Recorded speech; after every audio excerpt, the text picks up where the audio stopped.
Good morning again. My name is Terrell Odom. I'm the director in the Office for Military Affiliated Communities. I want to make sure I say Happy Veterans Day to all our veterans in the audience. For those who are able, please stand as we recite the Pledge of Allegiance. I pledge allegiance to the flag of the United States of America and to the republic for which it stands, one nation, under God, indivisible, with liberty and justice for all. Thank you. Please be seated.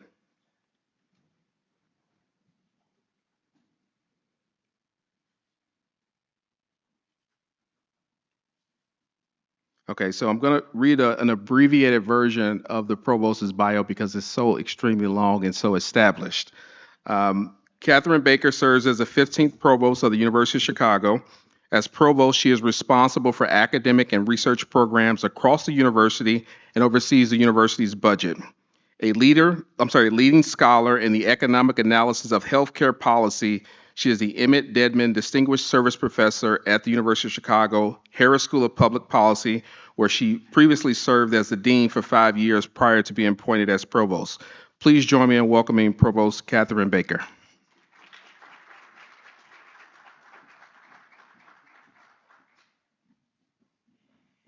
Thank you so much for this introduction, and it is such an honor to be here with you all today to commemorate this important event. And it's a wonderful addition to our community to have Terrell Odom and the office support our military families and affiliated families, because having veteran scholars as part of our community enriches all of the work that we do here at the University of Chicago. So I am especially honored to be here with you to mark the occasion and to reflect on the courage, dedication, and sacrifice of all of those who have served and all of the families who support them. And we owe an enormous debt of gratitude to all of our veterans for preserving the freedoms that we very much enjoy across the country and prize so highly here at the University of Chicago. As many of you know, we are very mindful of the importance of free expression and vigorous debate here at the University of Chicago. It's one of our most important principles that this kind of engagement in an unfettered way in service of truth and of humanity makes all of the ideas that we have better, having that freedom to debate fully, but it also hinges on having different voices present to be able to articulate different ideas and different experiences, which is why it is such an enormous asset to have our veteran community as part of our UChicago family, to bring different perspectives and to challenge us and to bring the same sense of service and higher purpose that they have brought to their service to work here at the University of Chicago. So this is a very lucky thing for all of us, and we owe it to so many people around the university who work so hard to make this happen and to support this community. So I want to take advantage of the microphone that you gave me. This is what you get to highlight some of the really important work going on here at the university, because I am personally very proud of it, as well as how proud so many other members are. So I want to take advantage of the chance to highlight some of the great work done by many of the people in this room that I think is advancing so many crucial aspects of the university. But I won't talk for very long because I'm super excited for the rest of the event today, as I know you are too. So we're committed to building this community here at the University of Chicago. And that starts with OMAC, our Office for Military Affiliated Communities, led by Terrell, but with great work by Bridget Collier, Greg Sanchez, Scott Velasquez. Thank you all so much for your work to support not only our students, but our faculty and our staff who come from those communities. And we're also really excited to partner today with P33, including Tifar Ahmed, Alonzo Cisneros, joining us today to celebrate and empower veteran innovators, which I cannot wait to see the ideas that are going to surface today. International House is a great place to do this. We host many of our events here, and it's another way to bring communities together. So thank you so much for our hosts here at iHouse. And we have distinguished judges sitting up front who are going to participate in the event, including Barbara Japong, Ted Connor, and Niharika Hanglem. You're going to hear much more about them later in the program, but thank you so much for doing this. And you'll also learn about the Polsky Exchange and how that community supporting entrepreneurship and innovation and connecting the work done here at the university to the outside world helps bring ideas to bear at scale. I think we're great at generating new ideas at the university, but then bringing them to the outside world, to fruition at scale, to improve people's lives, takes a lot of partnership. And partners here in the room and beyond are crucial to that. And that's why this partnership, I think, is going to be particularly fruitful. It's really an honor to be able to host so many veteran students as well as community members, and we are so proud to be ranked as the nation's #1 university by U.S. News and World Report for veteran communities. And this didn't happen just by happenstance. It happened because of all of the work done to support the community across the university. And we have a lot of different programs that take advantage of this depth of expertise. We have military affiliated groups at so many of our schools around the university, from the Veteran Scholar Association in the college, the Armed Forces Group at Booth, the military affiliated students of Harris, veterans and military affiliated allies at Pritzker, law school veterans, and beyond. And we're also very proud to host both Air Force and Army ROTC here on campus. So every student has an avenue in and a place to belong here at campus. We also know that sometimes you need skills in a hurry to get to do the important work you're trying to do. So we have professional boot camps in data analytics, cybersecurity, web development.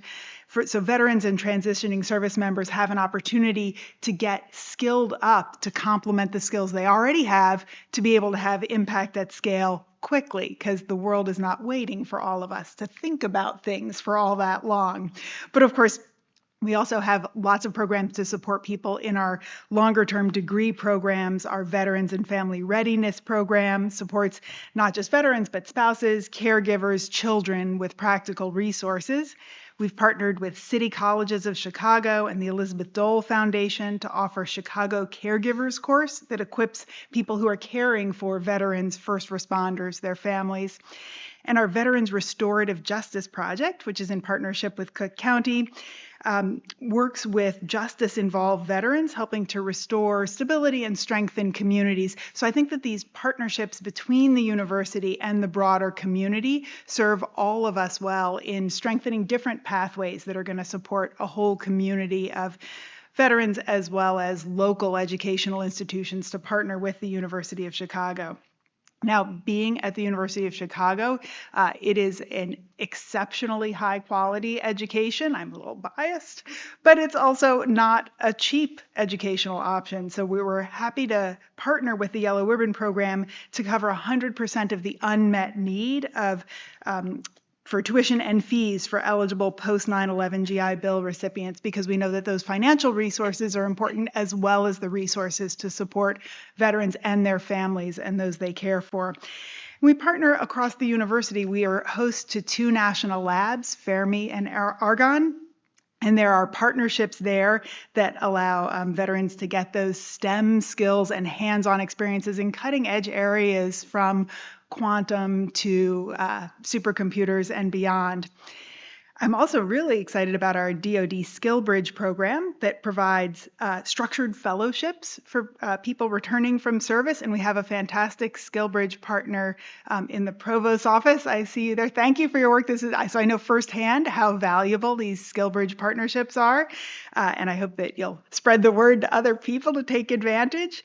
These are just a few examples, and thank you for indulging me in enumerating them, because again, it is a real point of pride for the university to have such a robust veterans community. And I know so many people work really hard to make it a welcoming and productive place for service members. So I've just wanted to take the chance to tout some of that work because it's very meaningful to all of us, especially on this day.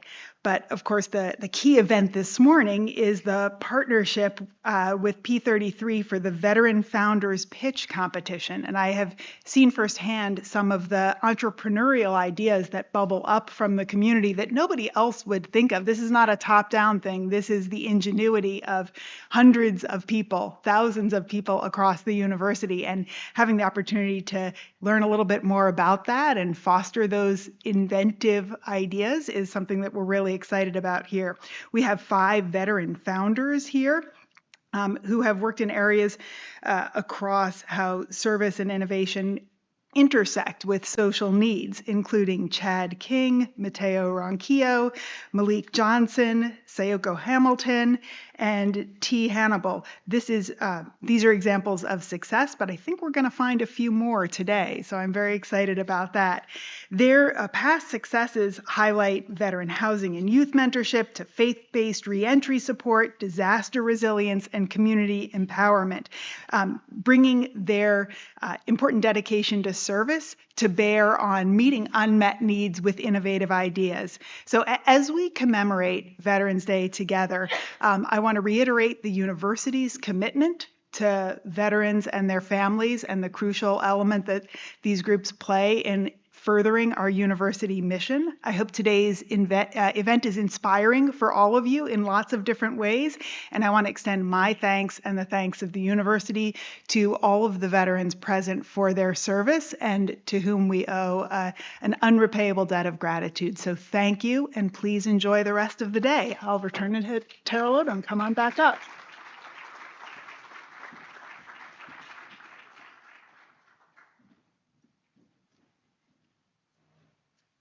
Now I'd like to invite to the stage my fellow Navy veteran and Assistant Director in the Office for Military Affiliated Communities, Greg Sanchez.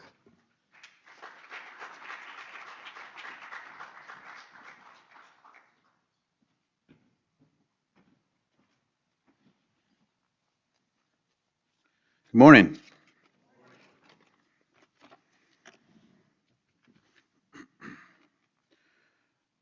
Those who have served and those currently serving the United States Armed Forces are ever mindful that the sweetness of enduring peace has always been tainted by the bitterness of personal sacrifice. We are compelled to never forget that while we enjoy our daily pleasures, there are others who have endured and may still be enduring agonies of pain, deprivation, and internment. This morning, we call your attention to this small table, which occupies a place of dignity and honor near the head of the table. It is set for one, symbolizing the fact that members of our Corps are missing from our ranks. They are referred to as prisoners of war and missing in action. We call them comrades. They are unable to be with us. They're unable to be with their loved ones and families tonight. So I ask that we join together to pay our humble tribute to them and to bear witness to their continued absence. This table, set for one, is small, symbolizing the frailty of one prisoner alone against his or her suppressors. The tablecloth is white, symbolic of the purity of their intentions to respond to their nation's call to bear arms. The single rose in the vase signifies the blood that many have shed in sacrifice to ensure the freedom of our beloved United States of America. The rose also reminds us of family and friends of our missing comrades who keep the faith while awaiting their return. The yellow ribbon on the vase represents the yellow ribbons worn on the lapels of the thousands who demand with unyielding determination a proper accounting of our comrades who are not among us tonight. A slice of lemon on the plate reminds us of their bitter fate. The salt sprinkled on the plate reminds us of the countless fallen tears of families as they wait. The glass inverted. They cannot toast with us today. The chair is empty. They are not here.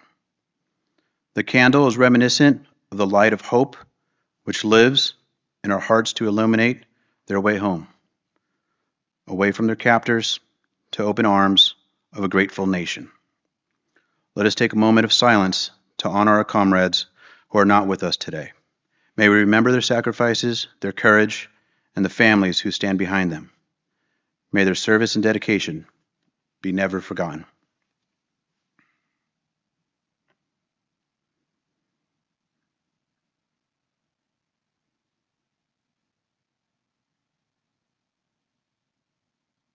Thank you.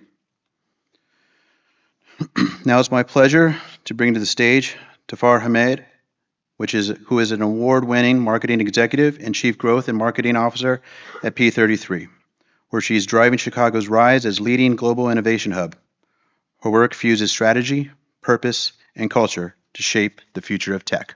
Please welcome to the stage Tafir Hamid.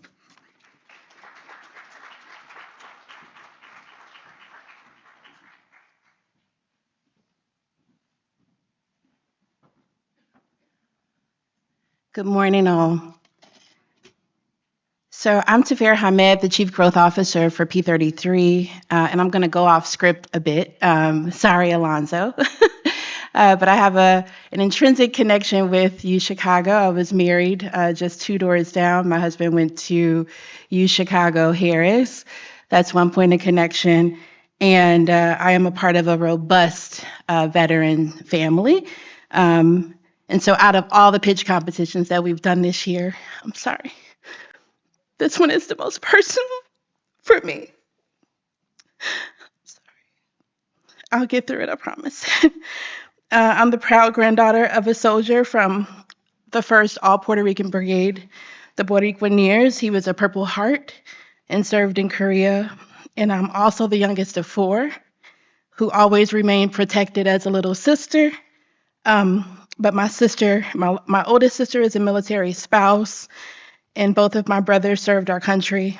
One of them who fought in Iraq and Afghanistan, he carried hidden scars of war and made his final transition to glory just 2 years ago. Sorry. So when I say today means a lot, it means a lot. Thank you.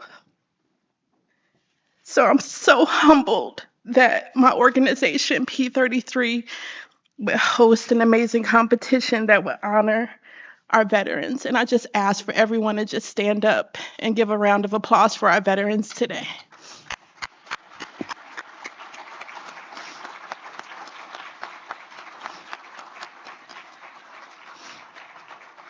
Thank you. And because service doesn't end with when you take off the uniform, it just evolves into new missions, new innovations, and new ways to build community. So thank you again for your service. And now you're on the road for boots on the ground and entrepreneurship. So very humble and very grateful for your service. And as P33, our mission is to really bring tech opportunities to Chicago through strategic growth, but making sure that all have the opportunity for tech. And so we appreciate the support of UChicago, Terrell Odom, and the University of Chicago Office of Military Affiliated Communities for hosting us today. TechRise, launched by P33 in 2021, is really an early stage platform for founders to bring them resources, non-dilutive funding, and visibility. So today we have over 400 founders that are in our ecosystem that we've served. We've collectively, which they've collectively raised over 180 million in follow-on funding and created 1,000 plus jobs across Chicagoland. So we are so excited that this special edition of TechRise is dedicated to veteran innovators and founders. And before we meet our founders, I'd like to introduce an incredible and impeccable panel of judges joining us today. Feel free to take your seat as you are introduced. Niharika Hanglam. Niharika leads the Entrepreneurs Program at RLD Foundation, investing in initiatives that build a more inclusive and resilient entrepreneurship ecosystem across Chicago. A proud military brat, she brings over 15 years of experience from the World Bank, GID Cities, and Illinois Tech's Kaplan Institute, applying a systems thinking approach to expand capital access, mentorship, and infrastructure for founders. Thank you for being with us, Niharika. Next, we have Todd Connor. Todd is the founder of Bunker Labs, the Collective Academy and Veterans for All Voters. He holds faculty appointments at George W. Bush Institute, as well as the Booth School of Business, and is the author of Third Shift Entrepreneur. He and his husband, Andrew, and their son, Jasper, live in Hyde Park. Welcome, Todd. Thank you. And last but not least, Barbara Ajaypong. Barbara serves as program manager at Polsky Exchange. Here at the University of Chicago, she manages community-facing programs and supports local businesses on Chicago's south and west sides. She is responsible for managing and evaluating daily operations and various Polsky exchange programs, and is championing economic development through entrepreneurship, education, innovation, and community development. Welcome, Barbara. And again, thank you all for being here. Each founder will have 4 minutes to pitch, followed by 4 minutes of Q&A. I don't know if you guys watched Apollo growing up, but I have to play Keke Palmer today, or Keke, and like kind of shove you off the stage if you're not finished by 4 minutes. But we are so excited to hear from you. So first up to the stage, we have Hirsch and Mateo of Forge Your Future. Welcome. Can we all hear me? Yes? Okay. How's everyone doing? All right, great. All right, without further ado, my name's Hirsch Rye. Hi everyone, my name is Mateo Ronquillo. And we just want to leave something with you all this morning, that the future depends on great leaders. Just let that sink for a minute, and we're excited to share our story with you here today. So here's the problem that we're looking to address. Somewhere throughout the United States, there's a high school student who may not know what they want to do with their life. Whether they move on with some type of professional endeavor through college, joining the United States military, going to pursue a professional craft, they may be unsure about what that pathway looks like. And we're here to deliver a new mechanism for them to be. Is this better? Hello? Hello? Is this better? Okay. All right. So as I was saying, and we're looking to deliver a new mechanism for them to understand what the officer pathway might look like based on access, guidance, and readiness. And that's what we're here to deliver to you today. Forge Your Future, a one-on-one mentorship platform that provides aspiring high school students with the ability to be paired with a service member and or veteran who has walked the pathway of life at an ROTC or Service Academy program. These programs are extremely rigorous in terms of prep, application, and being able to support one another. And we're looking to build that next generation of future American military leaders.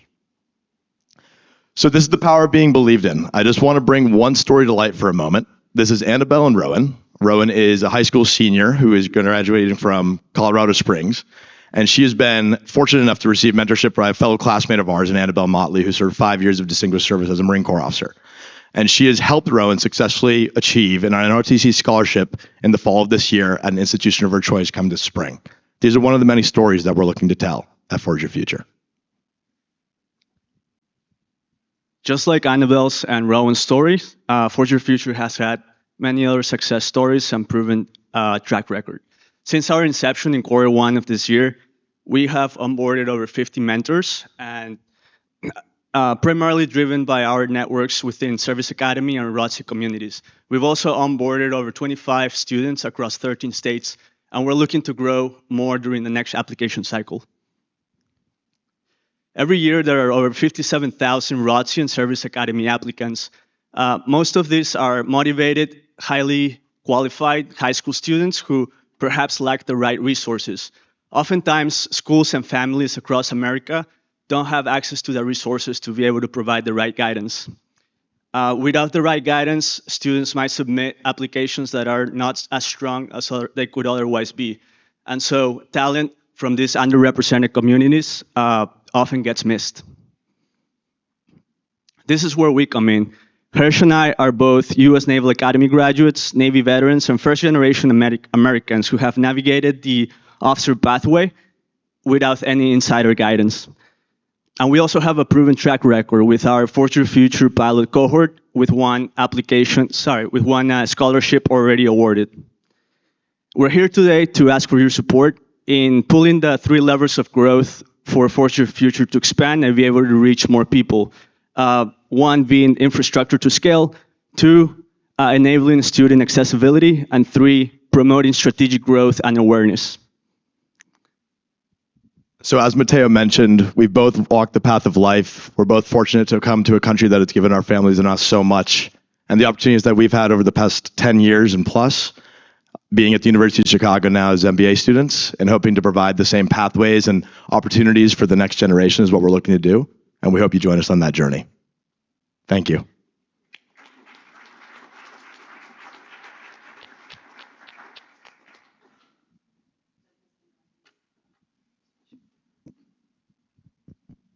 Thank you both for your service. I have one question. In terms of the incentives and the engagement mechanism for mentors, just to make sure that they remain in the pipeline, and then they also remain engaged with the mentees. What sort of frameworks and guidance do you have for them? Yeah, absolutely. I can start off.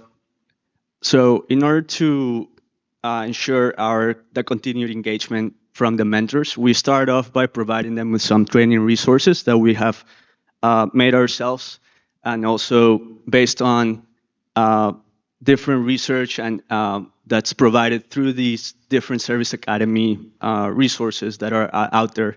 So these training resources that we provide our mentors with, along with a system that we have in place to check with them consistently, this really helps promote mentor engagement on a consistent basis. And we can also do some quality assurance to make sure that we're providing the service that we want to.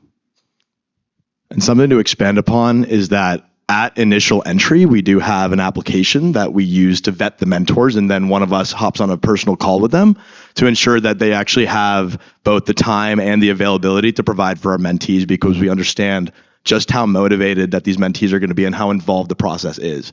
And it's a huge pay it forward mentality within the veteran community, as we can all probably say. And so we're looking to pay it forward through our mentorship base as well. Thanks, guys. Can you talk a little bit about the business model? And it seems to me that there's a lot of incentive created or value created in your successful ability to do this. Do you envision this as a philanthropic venture, or do you see sort of other sources of revenue? So I think right now it is a purely philanthropic venture. And, there's a reason for wanting to do what we're doing. As first generation Americans, underrepresented throughout the op forces, we feel an inherent need to serve and give back to our country. And through that, we've built a no-cost mentorship platform with this community and with this base.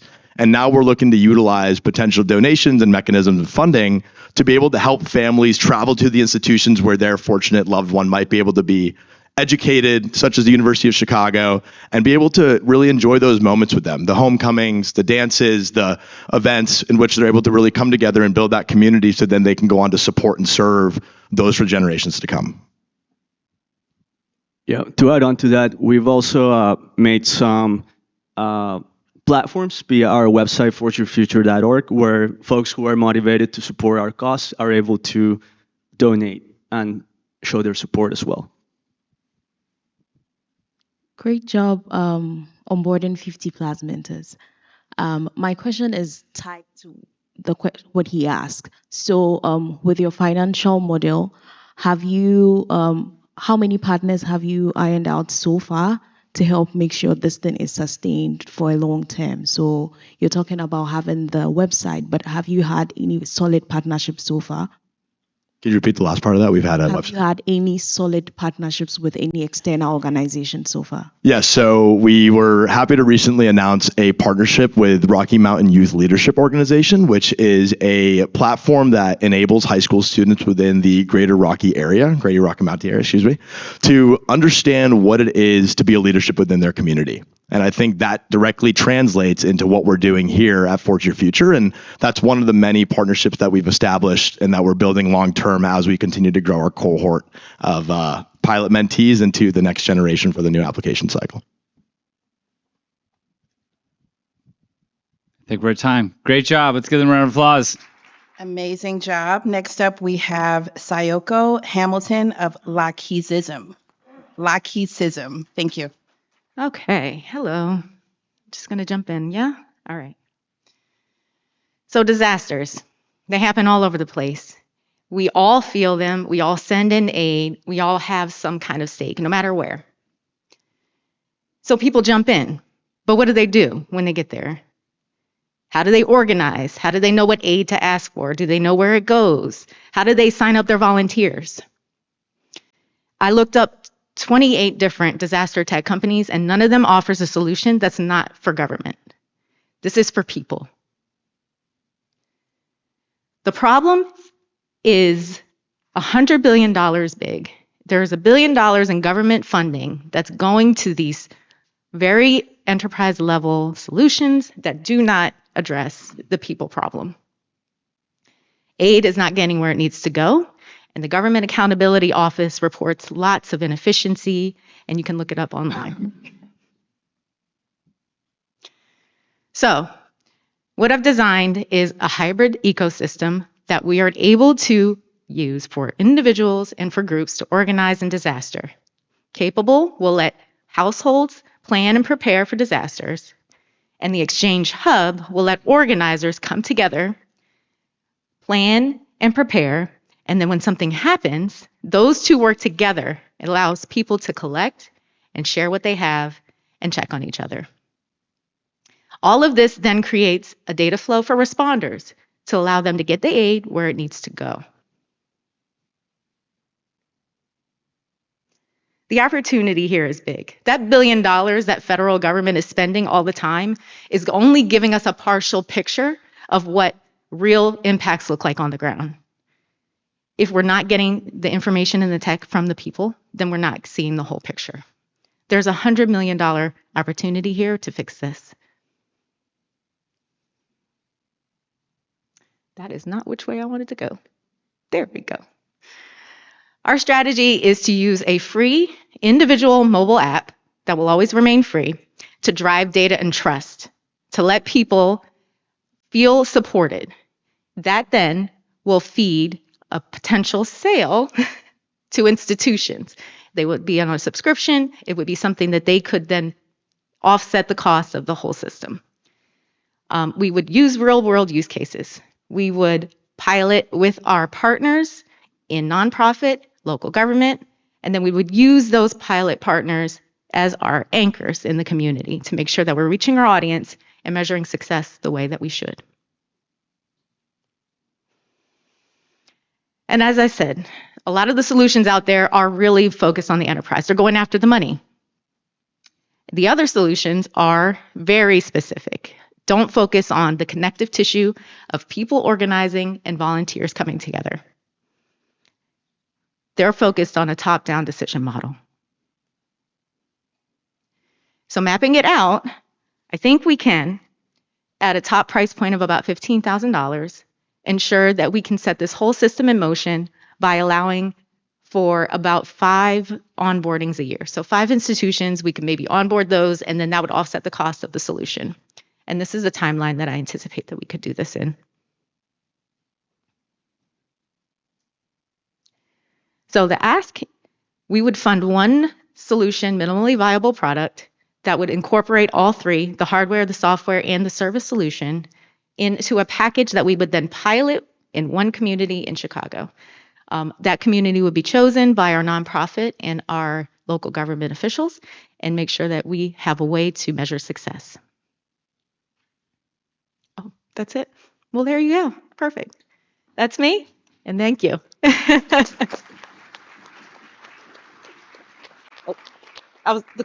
gets the clicker? You want it? I think, yeah. Okay.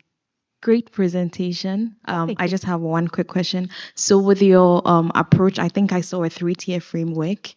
Who is the paying customer? Like, who directly are you targeting? Organizations, institutions that have a steady funding base, government agencies could also, but anybody who's a full institution, institutionalized, that has a budget, ideally, is where we would include as our customer. Okay. Great job. Oh, Thank you. thank you. So curious, sort of a 2-part question. One is on, and I don't know if and this is related, but like I don't know if you mentioned like enterprise partners like like Red Cross or Team Rubicon that are already sort of in the disaster recovery space. They are. This could be a enterprise platform that they use. Have you explored that? And then related to that is just how do you get volunteer kind of adoption of the platform? Like, how do they come to know the platform and use it? Yeah, so that community anchor piece is really big for this. Partnering with local nonprofits who are after real social solutions, they're also going to need ways to do this. So I'm trying to offer a non-prescriptive solution that they can then employ as a technical solution and not necessarily tell them how to do it. So I want to give them a way to organize, I want to give them a way to schedule, and I want to give them a way to track all of this information, which then feeds that data flow that institutions might actually pay for. Great, thank you.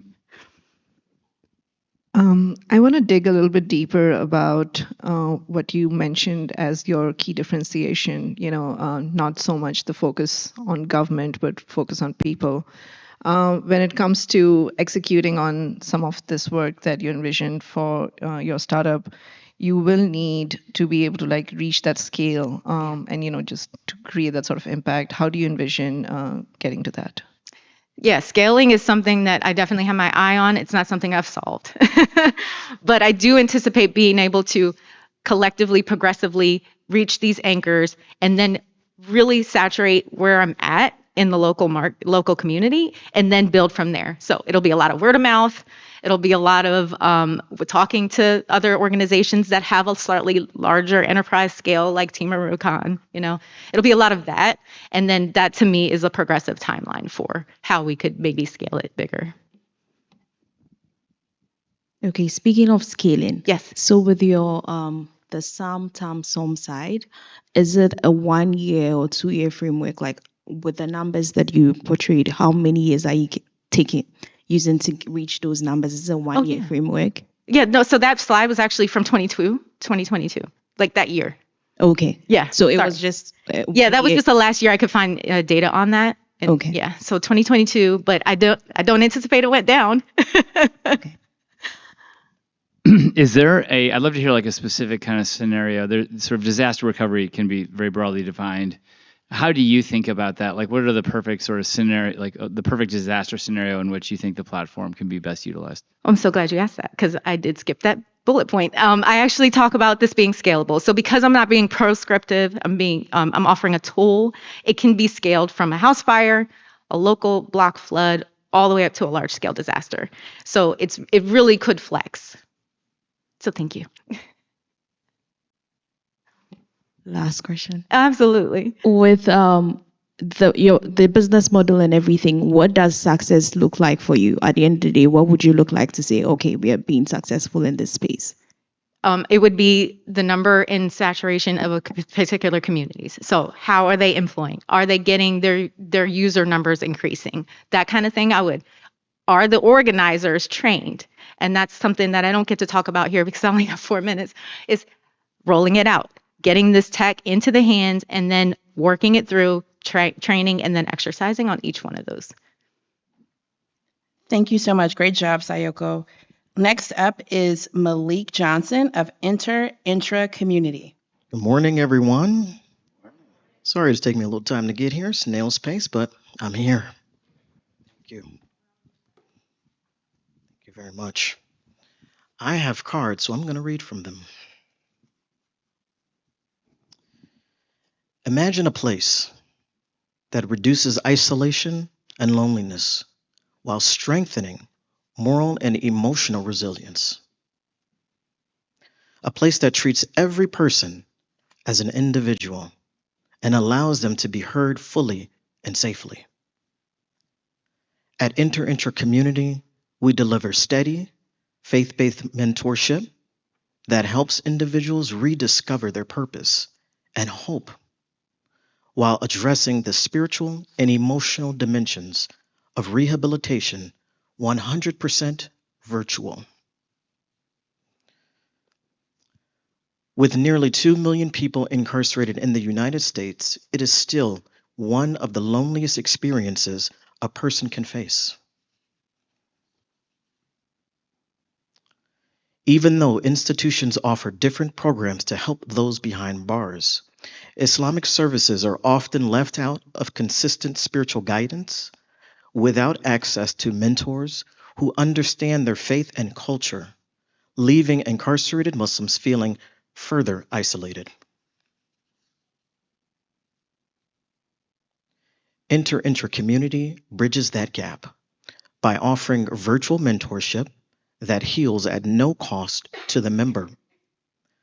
We don't replace existing programs within the prison setting. We work alongside them by adding personalized care and inclusive faith practices.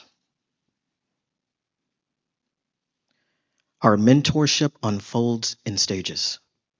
First, we build trust through consistent communication. Second, as the member gets closer to their release date, they receive re-entry information that connects them to resources in their community. Lastly, we offer continued guidance after release to ensure no one faces reintegration alone.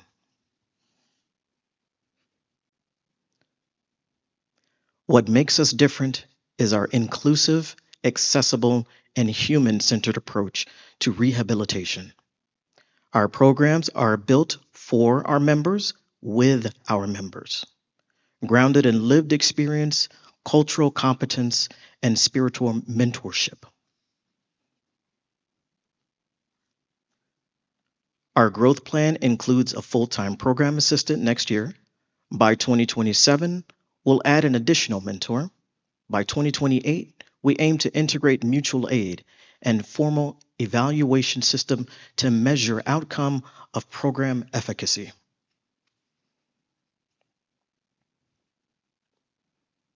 When intra-community succeeds, incarceration will no longer mean disconnection and loneliness. Compassion becomes a pathway to healing, and those who were once isolated return home ready to contribute to society. When you invest in us, together, we can transform how rehabilitation is seen, one letter, one soul at a time.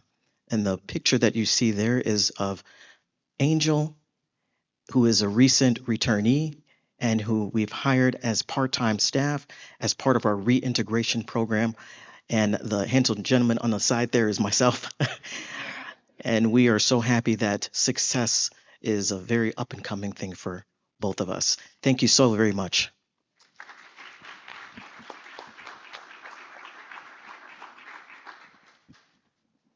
Great job. Thank you for that presentation. So I'm curious if, are there other models that you've seen be effective working with prison populations that you draw inspiration from or borrow insights from in terms of working with this population and bringing mentors into the equation as well? Yes, thank you so much for that question. The other models are mainly through mentorship. Those are the only ones that I have found that are bringing this humanistic component to it, because most of the other models don't assess the fullness of the person. A person doesn't just have, they're not just wanting one thing, they're not just needing one thing, they are bringing their full selves to this equation. So they're bringing their identity, they're bringing different parts of some of their concerns. And so the mentorship model is the closest thing that we have to bridging that. But if we can address all of those things throughout a span of time, then that would be something that we can kind of look towards to help bring this together. Thank you. Thank you for your presentation, Malik. That was really, it's something that I think we're all very. I'm at a loss for words because I think this work is really impactful, and I'm a big believer in communities of practice being really, really impactful. I think one of the things I'm curious about is you mentioned the evaluation metrics. Can you expand on what that would look like for folks that have been formerly incarcerated, and also to ensure that the rates of recidivism is not it's not as, I don't know what the industry average or stats would be around that, but have you thought about some of those data metrics and so on? Absolutely, yes. Of course, the recidivism rate is still staggering. If anyone is going back into the system, We don't necessarily blame the person who is going back. We feel that the system itself is not setting them up for success, not allowing them to have these particular services and resources available to themselves. One of them being, this kind of mentorship throughout and also afterwards as an aftercare. And so one of the matrix would be to ask questions. How do you feel as you're coming out of these situations? What can we do to help? Where else can we go to get you the things that you need? Because for the most part, some of these folks have done 18, 20, 30 years of incarceration. So their family is not there anymore. Their families are gone or estranged. So we want to be able to offer them resources that are conducive to the time that they are in now. What can we do to help them now?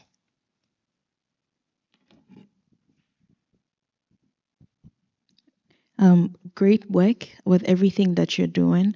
I just want to know how many mentors you've had so far with the program and how many people have gone through. So with the mentors and the mentees, how has the statistics been? Yes, there are. In 2024, we started off at 50. Now we're at 65. And so it's basically word of mouth through how these folks are getting to know the service itself. They have a friend or a buddy that knows about the service and is wanting to be part of it. So we're at about 65 now.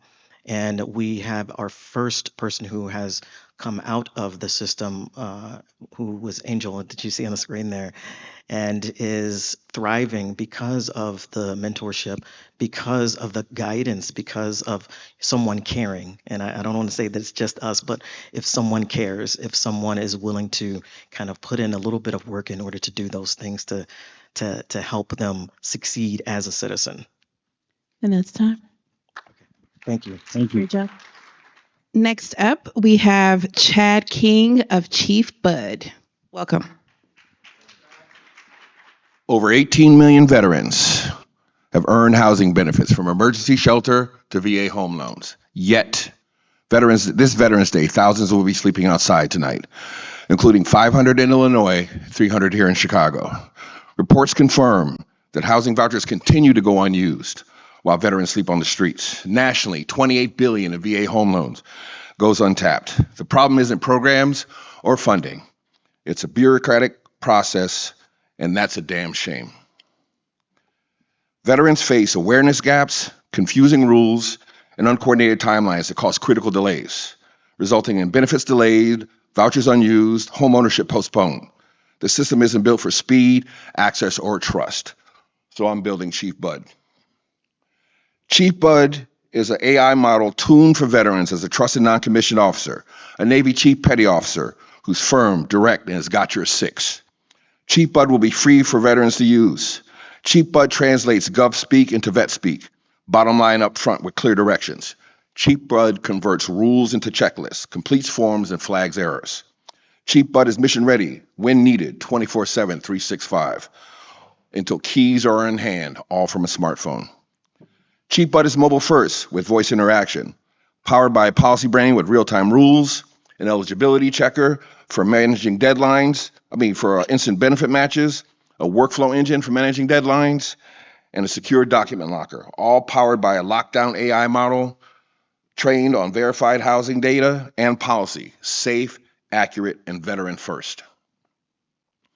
Our total addressable market is the 18 million veterans and family members who will make housing decisions over their lifetime. Beyond serving veterans directly, our B2B market includes over 40,000 veteran service organizations or VSOs, housing agencies, and federal partners. Our veteran-owned business certifications unlock exclusive contracting pathways that strengthen both impact and revenue potential. Our serviceable available market is about the 2 to 3 million veterans using VA home loans and housing programs each year. Our serviceable obtainable market is the over 9,000 veterans in Chicago utilizing VA loans or housing programs each year. Our Chicago feasibility pilot will work with VSOs to deliver on-site benefit snapshots to hundreds of veterans, enrolling up to 15 into active workflows with the goal of moving 10 toward completed benefit actions. demonstrating usability, outcomes, and real partners. Measurable impact. After validation with our pilot, we'll expand through our partnerships to reach over 9,000 Chicago area veterans who use housing services each year, turning early success into sustainable adoption. Veterans currently use VA.gov, scattered VSO services, loan calculators, and call centers, but none combine policy precision, document control, multi-program routing, and a veteran-first voice. Our edge, mission-driven UX, compliance-grade workflow, fewer denials, faster time to yes. By Q3 2026, we'll complete a prototype of the core intelligence stack and run the Chicago feasibility with 200 veterans. By Q4 2026, we'll report results, time to benefit, completion, trust, security metrics, proving Chief Bud's readiness to scale. My name is Chad King. I'm a U.S. Army veteran who's navigated this confounding system firsthand and a product designer with HCI user experience expertise. We are assembling advisors with machine learning, social service, business, housing, and lending expertise. Through Chief Bud, AI can finally sync the rules, documents, and deadlines into one tight loop. Now is the time to act. When we succeed, homeless veteran becomes a historical term, and homeownership paths open up sooner. With $25,000, we'll deploy Chief Bud pilot and prove that technology can close the gap between policy and people, turning confusion into keys in hand. Thank you.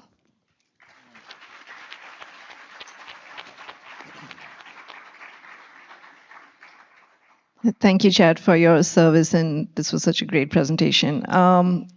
I am curious about what the onboarding process for vets will be to use the platform, just in terms of the AI integration and so on. And then my second part of that same question is, when it comes to privacy and safety concerns that folks typically have using platforms similar to this, have you thought about some of the guardrails that you'd want to put in place to make sure that those concerns are, accounted for? Absolutely. Thank you for your question. And it was my honor to serve. I'd do it again. So absolutely. We all know AI is full of hallucinations. There's all these cases we talk about. And so that is a real problem that I have thought about, and I will make sure that I address. First, for onboarding, I will go and meet veterans where they are. The VSOs and other veteran service organizations and other veteran service groups conduct things called stand downs. We have resource fairs. My plan for my pilot and for outreach to veterans in general is to be at those events, be where they are, show up where they're at, and meet them eye to eye and get them through the process. And again, address the gap that's most prevalent and very prevalent. In my research, I realized veterans don't know what they qualify for.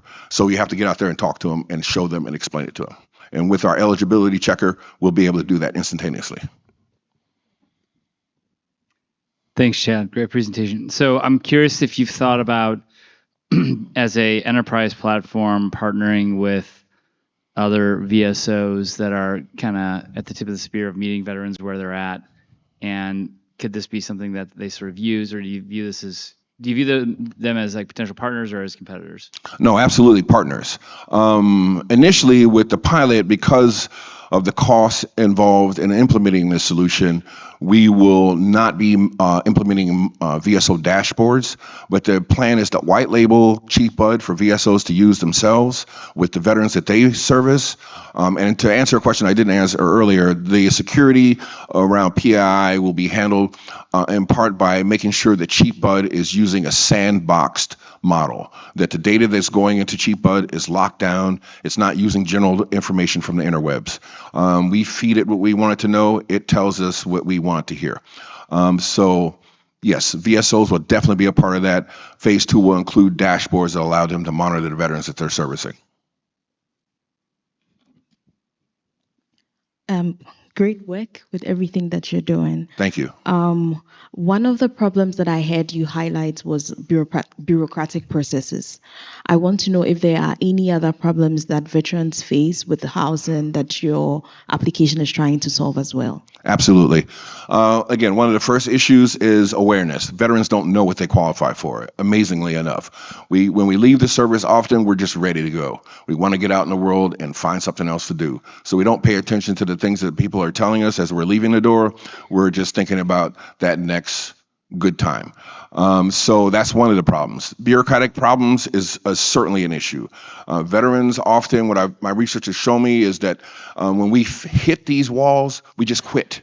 We just, figure, well, what the hey, I'm tough. I learned how to live and survive and struggle with the bare necessities. I don't need this nonsense from this individual. This individual doesn't know anything about me, has not walked my path. How dare they speak to me in this manner? How dare they not extend themselves to assist me in my effort to gain one of the basic needs that a human being needs, is housing. So these are some of the problems we have. I've used Chief Bud. I found a house. I was almost in the street. So these are my house keys that I earned using Chief Bud. And it helped me in the anxiety that I was facing and dealing with some of the counselors, some of the requirements. When they asked me to produce something, I had no idea how I was going to produce it. I went to Chief Bud. Chief Bud, how do I get this document to this individual so I can continue on my path? Boom. Answer right there for me. Lowered that anxiety, was able to deliver those required documents. And every counselor along the way pointed out how well I did and how I was able to do it without the support of the VA, which I should have been able to receive, but I didn't know. I just set out on my own. Veterans, charge hard, create something, provide a solution, scale it for other veterans. That's time.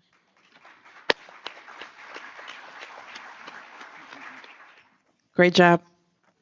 Last but not least, we have T. Hannibal with Operation Heroes Connect. Welcome. Good morning. I am Gunnery Sergeant T. Marie Hannibal, United States Marine Corps, URA. I am the founder of Operation Heroes Connect. Operation Heroes Connect is where veterans find purpose and youth find opportunities. Every year, many veterans return home and struggle to find their purpose. I was one of those veterans.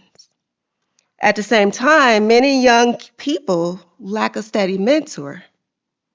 When purpose and guidance go missing in entire communities, those communities fail. So we saw two crises and we found one solution: Operation Heroes Connect. Operation Heroes Connect empowers veterans through youth-led mentorships and organizations and initiatives. We like to say that we run veteran-led programs year-round, because we do. From our 30 Days of Giving, to our youth summer camps, to our Toys for Tots campaigns, to our Homes for Heroes, those are the programs that kind of show what we do in the communities. Since 2012, we have served 2,500 youth in the DC, Maryland, and Virginia communities. More than 100 veterans have led and supported our initiatives. And we have delivered thousands of meals to communities through community dinners and holiday initiatives. Initially, our program was just supposed to be a youth mentorship and one-on-one mentorship, but we evolved. Summer camps became our focus, and we evolved again. So now not only do we do all of these programs, but we also run an overseas program in Accra, Ghana. We've adopted an orphanage. So internationally, we've already begun ongoing supply drops, mentoring, and youth cohesion in Accra, Ghana, I should say. This is proven execution. Now it's ready to scale in Chicago.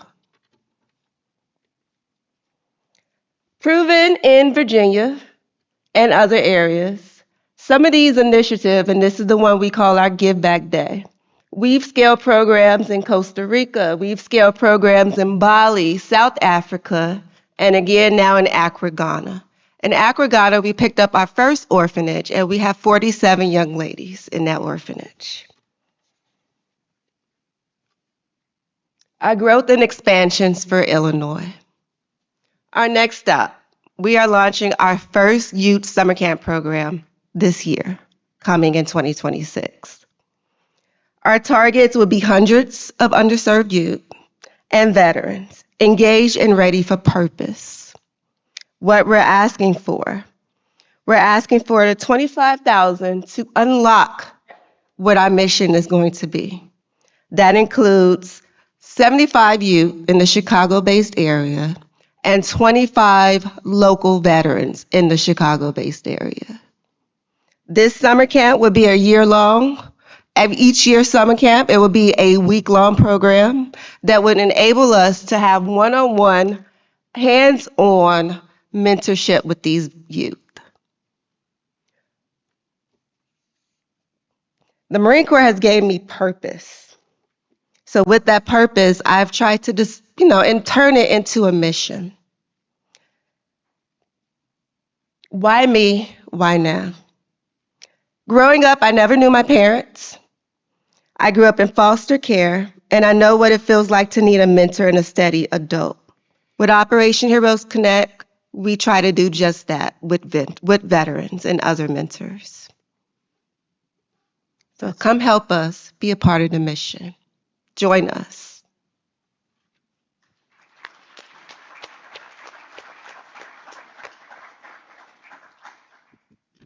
Thank you, T. Gunny, happy birthday to the Marine Corps. Thank you. Really just impressive and tremendous work that you've done.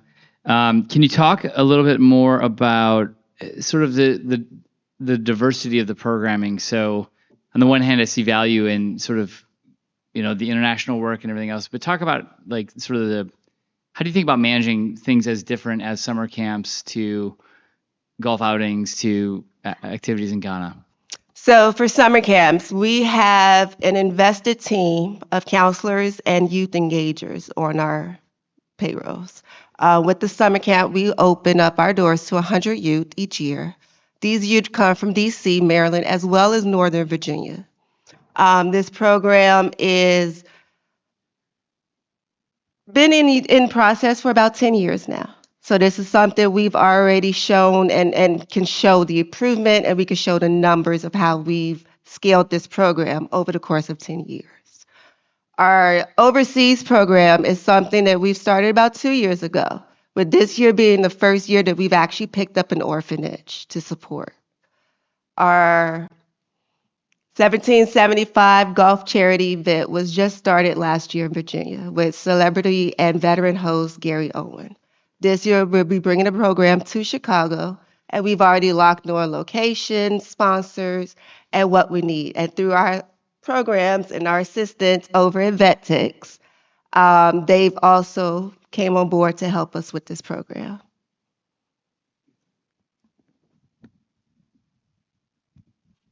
Thank you so much for your presentation. It was really nice to see the cross mingling and connection between different communities. What elements of veteran-specific experience are embedded into the mentorship program? Besides, there are a lot of like event-specific programming that you do have, but what elements of veteran-specific experiences embedded into the mentorship programs? Into the summer camp program, for instance, we do focus on STEM-based programs, but we also focus on leadership. We're not so much a recruitment tool, but we do know that when kids see something of power and something of substance, they want to be a part of that. So we do everything from tie-tying classes to fishing classes. 2 years ago, we were fortunate enough to have a nice influx of cash. So every single kid that came to our program left knowing how to swim. This is something I didn't learn until boot camp, and even in boot camp, I struggled with. So we do put what we've learned through the military, and we put it through practical application with our summer camp programs. Great job with everything you're doing. I'm originally from Ghana, and so it's nice to see you do things for us. Thank you. You're welcome. So my question is more on the sustainability of the project. What is your plan to ensure that this thing goes on long term and it doesn't just halt in the middle of, so more on sustainability. All right, so our sustainability, like I said, we've gone for 10 years strong now. I started in this program, or I actually started this program in 2011 when I first got stationed at Quantico, Virginia. This program, I've been able to scale it and keep it through the help of community sponsors as well as other bases, local bases. So with the help of local bases of Quantico, Fort Myers, Fort Belvoir, all of these people are invested in this program just like I am. So veterans, as they transition and they want to be a part of something, they find this program and they've done extra nominal things with this program, to say the least. And our program has been nationally recognized by the President of the United States as well. That's time. Great job.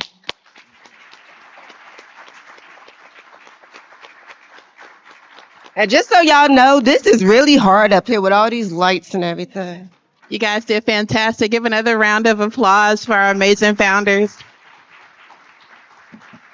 Now, our judges have the most difficult job to judge, and they will deliberate with our team in the back. So feel free to follow Lucy over by the exit sign to your left. Next up, we will bring our founders back to the stage for amazing Q&A from our audience. So think of some of the questions that you may have for our amazing founders. And yeah, come on up. Hey, Chad, a very quick question. How are you doing with making connections with the VSOs? Do you need help with any leads? Hello. Yes, I do need help with all of that.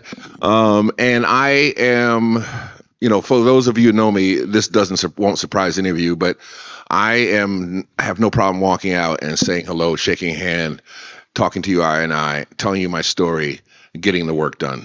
I've done that already. Some of the VSO representatives are here. I've already met at stand downs, asking questions, trying to get to the crux of the situation. Does that answer your question?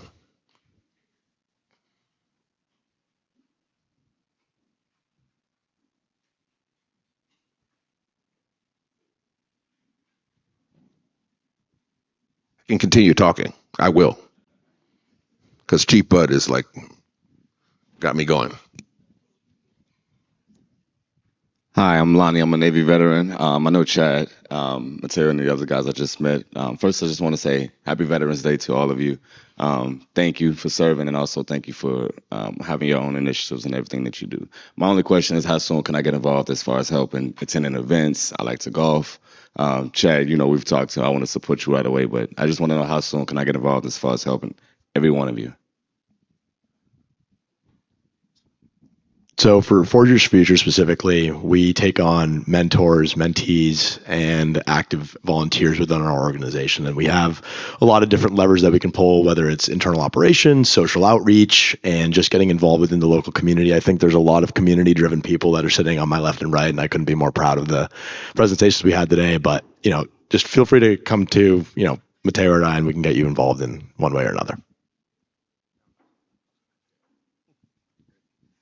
Wonderful question. Thank you so much. Yes, now, in this moment, yes. So we do have positions for volunteers. Like I said, the organization is 100% online. So anything that's online based, from resources, looking up resources to filing, to any of those things, just anything online. You don't have to be in person in order to help. You can talk on the phone, any of those things. So I have, physical cards if you want those, or, I'm sure they know how to have folks get in touch with us. Thank you. I have business cards, and you can come see me at this table because we need help. We send in Virginia 100 kids to camp. We pay for everything. We give them a gear list, and they show up with what's on that gear list. Whether you want to be a mentor or a facilitator for the week, which is what we call them, our camp facilitators, they're all veteran or active duty. Or whether you want to come in and just give a workshop that's an hour or 2 hours, just to give the facilitators time to take a break. So all is needed and all is welcome. We have veterans that come out and give yoga classes to the girls. We have police officers to come out and get engaged the guys and engage the whole camp. This camp that we're looking to open in the Illinois area, it's going to be the same thing. So we're going to offer the swimming, the tie-tying classes, And these basic classes that you all would think the kids know how to do, they don't. So we try to incorporate that in every part of our summer camp. You like doing golf? We're always looking for volunteers. My first year putting together a golf tournament was this year actually in August. And we had celebrity host Gary Owen, and it was awesome. VetTix came on board. We were able to offer free tickets to veterans and local military who couldn't otherwise afford to come. So we're always looking for help. Please come get a business card or just go to our website, operationheroesconnect.org, and you'll see all of our programs. Sounds like a lot of opportunities to volunteer with these guys. I am pre-seed. I am very, very new in this space. So I'm looking for advisors. I'm looking for that just guidance, mentors, so you guys heard my spiel. If y'all can offer any support in those areas, that's kind of where I'm at. And another thing, you don't just have to help here in CONUS. The way we've set up our day of giving, whether you're on vacation with your own group or whether you're with a group, if you're a veteran, all you need to do is tap in. We tap you in with resources there, wherever you're visiting. And we get you started so that you too can help kids unfortunate. My background is a foster kid. So I grew up in the city of Chicago.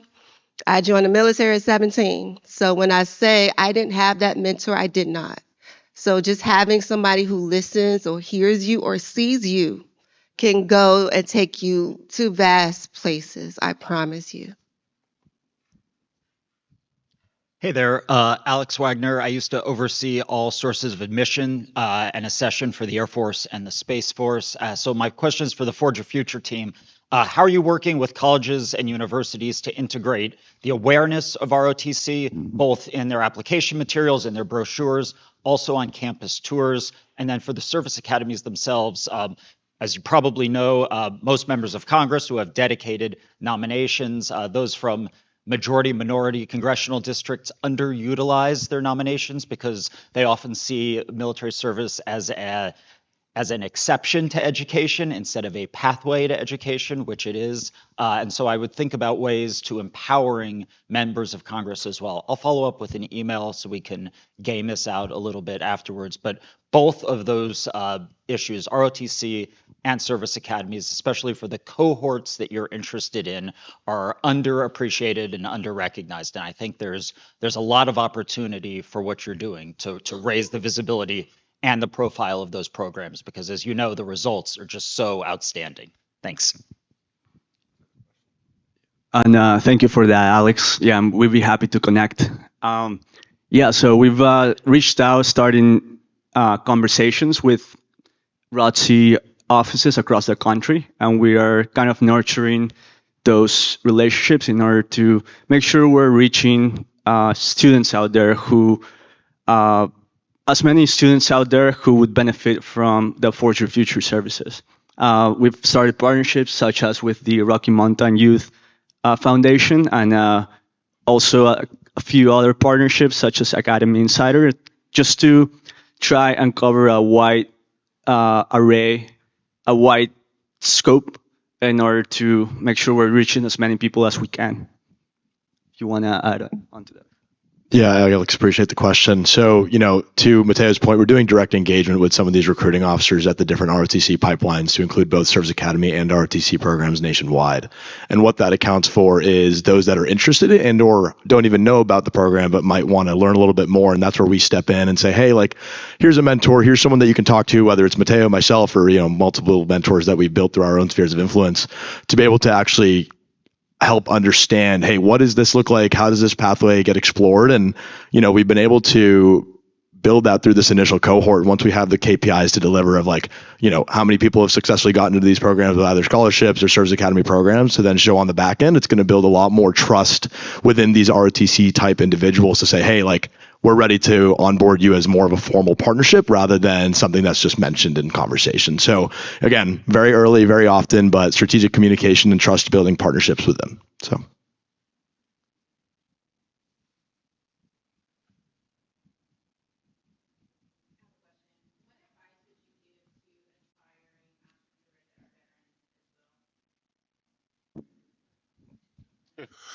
You know, identify a problem and make it happen. Go out there and make something happen. Veterans are the best Americans. We've already shown through our service, it's documented on a paper, bunches of papers, that we're able to get things done through hardship, struggle, and pain. We can get out there and get things done. So I would advise any veteran with any idea, just go forward and do great things. You learned how, you were trained, you know how, you know what it takes. Make it happen. Yeah, I would say. I don't know. I wasn't looking this way. Did you? Any of you need to? I would say know your why. Very early on, I knew my why. When I got stationed at Quantico, I used to always volunteer for Boys and Girls Clubs or organizations. When I got to the Northern Virginia area that year, however, everything was full. Everything had a year-long waiting list. So for me, it was the question of, can I do this? Can I start something on my own? So my why was pretty clear. I knew why I wanted to do things. Now I know why I want to bring it back here to my hometown of Chicago. Just recently, a couple of years back, my cousin was the young police officer, Ariana Preston, who was murdered right outside her home. So my why kind of has always been there to come back, but it was a resounding cry and a scream for me to come back when I did. So don't just find a problem and identify a problem, because that's important, very important. But know your why, because your why will take you through that problem and keep going each year, because this work is hard. Most of this work and most of what they mention is not something that's going to pay the bills or make us millionaires. It's things that we want to do for the communities that we either once served in or once lived in. So that why has to be loud in your ears and in your mind of why you want to do this. Yes, snaps to that. Absolutely. If I could just kind of tag on to that, that's so important that we do have the why, we do have the question, but also the mentors. Like, we are a community right here. You know, this panel right here, we're a little small community, and it's so important that we tap into each other's gifts and things that we're looking to do. We don't know where that next opportunity is going to come, but we do know that we can just ask our neighbor or just tap into that community resource that offering mentorship or offering just a small bit of advice, like, that goes a long way. And I know that with, us here, we know the power of that voice in that community. Thank you. Yeah, just I feel like building off of Malik's and Dee's advice, I would say really spend some time reflecting on your own story and find something you're passionate about. And that's going to help you identify a problem and really come up with a solution that you're passionate, dedicating time towards. That, along with finding mentors who would be able to help you. With mentors, you're able to go much farther than you would on your own, just reading books or learning stuff on your own.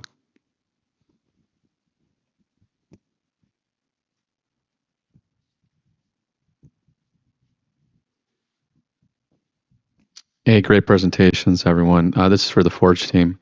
How are you all doing with penetrating your fellow MBA students who are vets and alums who are vets as far as getting them involved? Any good progress? Do you need any help with that? So we've actually had a lot of solid traction with the University of Chicago veteran community thus far. There have been a lot of people who have resonated with the message of wanting to give back to those that are looking to potentially serve and or don't know what that pathway may look like. And so we've actually had a couple of our fellow MBA classmates serve on as mentors and are actively engaged with some of the mentees that we have across the 13 states mentioned. And some of them have even donated some of their time to go do a community local outreach at the bases and or the places that they're stationed, to go talk with rural high schools, go talk with underrepresented and underserved communities, to really start building those spheres of influence and getting them to know what FYF stands for.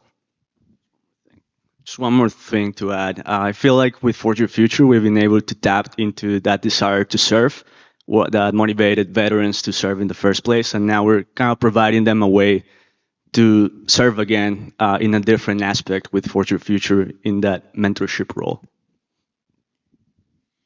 Yeah. since I'm focused on veteran, I don't really have a problem with that. I have, they're my fellow Blue Demon veterans out here. I got veterans I've networked and known for some time out here. Veteran counselors are here now listening to this story. So, my impetus, my goal is to bring as many veterans as I possibly can into this circle. We have time for one more question. Thank you all for first for your service and for all that you're doing. It's really compelling, and I'm excited to hear what the judges. I couldn't make that decision. And thank you to all of our veterans present today. My question is for Chad. So our veteran community are warriors administratively. My husband is a veteran, and we went through a housing process, and it was incredible what it takes. I'm curious, just as you're building this, are you considering, obviously housing is your primary focus, are you considering other types of administrative processes that are really complicated? For example, disability, or things that I've seen veterans really struggle to get to that finish line. Absolutely. I mean, that would be the next extension of this. I mean, there are a great many veteran benefits that are available, and they all kind of require this mental gymnastics and perseverance. But housing is one of the most basic needs that humans have. So this is going to be the first, problem that I work to solve. But the rest are definitely there and definitely need the assistance too. The judges are ready. They are making their way back to the stage. Welcome, judges. Woo woo!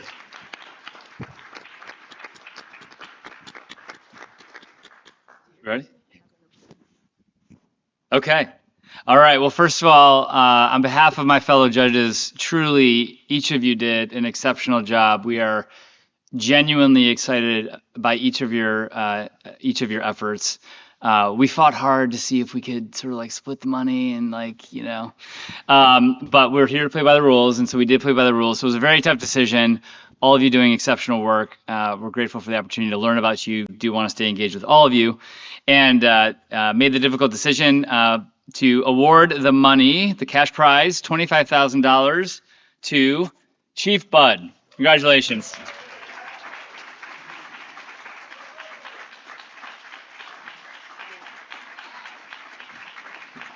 Woo woo! Big paper check. Make sure you get a real check. Oh my goodness.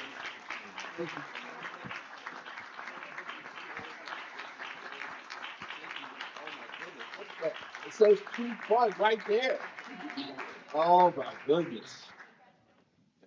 What do I do now? Speech. Do I have to say some words or something? Do I have to say Speech. Oh my God. So you all do not know what it took for me to get up on this stage and to present Chief Bud to you. This has been a labor of love. I hope to be able to scale this and help the millions of American veterans who are out here struggling with this very basic issue. How do I get a roof over my head? How do I keep it over my head so I can go forward and do great things? Amen. Amen. Amazing. Congratulations again to Chief Bud. Thank you to each and every one of our judges. Thank you for honoring our veterans by being here today. You can connect with us online at TechRise. We so appreciate Terrell and all of the team at UChicago for hosting us here today. And if you see a veteran today, thank them. Thank you. Thank you. Oh my God. Yay, Chief Bud! Woo! Well, let's not everybody leave so soon real quick here. Barbara, I'm going to ask you. Yes. Barbara, I'm going to ask Barbara to come back up here as well. So fantastic job to all the founders for your presentations, as well as the work that you're doing in the communities to support our veterans, their families, et cetera. This is fantastic. But I wanted Barbara to come to the stage as well. We're going to talk about a couple of other things that we're going to also provide to the other founders that are part of this pitching competition. Thank you, Terrell. Congratulations to everyone who pitched today. Congratulations to Chief Bart. I just wanted to do a quick intro for where I work. I know Chief Bart was like, do I reach out to your organization? Because I'm going to. And it's a big yes. Do reach out. I work with the Polski Exchange at the University of Chicago. And our focus is on the community-facing side. So we help the South and West Sides businesses. We have a co-working space on 53rd Street, which is open to members of the community. You just have to sign up to become a Polski member, and you can come use our space to work. We do have workshops, weekly workshops that we organize. We have cohort-based programs. We have mentorship programs. We have SBDC advisors on board who will do one-on-one coaching, advising with you, whether it's financials, whether it's access to capital, everything that spans to helping small business owners thrive. We are your go-to. And so whenever you come to 53rd Street, make sure you pop up at the Polski Exchange, and our services are open to every business owner here who is looking forward to thrive, looking forward for community, because most of you just need that community, and we are there for you. You don't have to come to the exchange for something extra, just to see people, just to meet people, just to network. The Polski Exchange is open for you. So yeah, thank you all for coming today. Thank you all for coming to support the people who pitched today, and do have a nice day. Thank you so much, Barbara. I'm going to give a couple of selfish plugs here before we close this out. One, I want to say thanks to our partners over at the International House, Denise, Deb, Corinne, Mike, Corey, everybody here at the International House has been fantastic in ensuring that our programming for the military affiliate community is always a success. So thank you so much, Denise, for always having us here. Thanks to all the veterans in the audience for your service. I told I was going to hold all my Army jokes today, but normally that's what I would do. But I'm going to hold them. But thanks everybody in the audience for their service. And Todd, where did you go? Did you leave out already? Okay. So to your point, Todd, there was also an additional gift that was going to come out here. So all 4 founders who did not win the $25,000 prize, you will all be presented with a $5,000 award that you can put towards your organizations. So thank you all again for your strong work here in this community. I want to thank the provost, of course, my team over at EOP, Scott Velasquez, Bridget Collier, Greg Sanchez is somewhere in here. This has been a fantastic opportunity to be able to host this event to show that we're not just individuals in school, we're not just individuals in the workforce, but we're also entrepreneurs. We're looking forward to hosting this event again next year. So make sure that you guys get your applications in with the P33 group so we can get you guys set up. Thank you again for your service, and happy Veterans Day.